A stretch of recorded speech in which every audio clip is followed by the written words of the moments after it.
Баршаңызға қайырлы күн достар. Бүгін сіздермен қызылша салатымен бөлісетін боламын. Жалпы бұл салатты жасай алмайтын әйел заты жоқ шығар деп ойлаймын.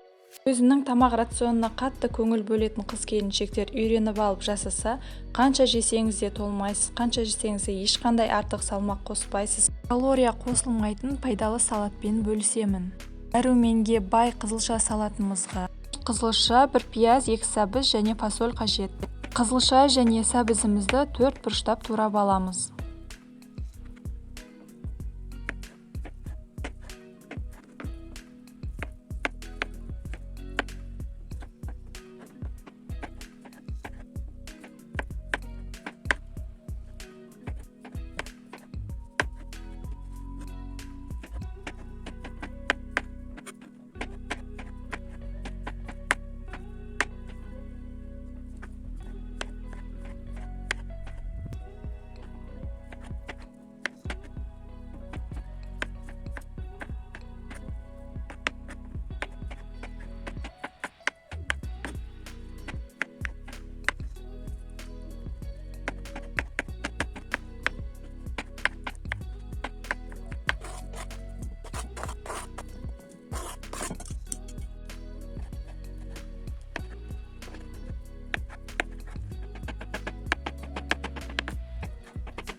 Енді пиязымызды 2 бөлікке бөліп, жіңішке немесе жуан етпей орташа қалыңдықта тураймыз.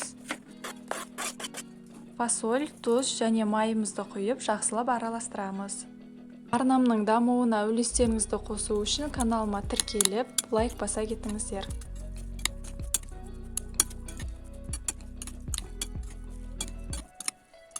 Жалпы бұл салаттың пайдасы ұшан-теңіз, ағзаңызға өте пайдалы, иммунитетті көтереді. Жасап жатсаңыздар ас болсын.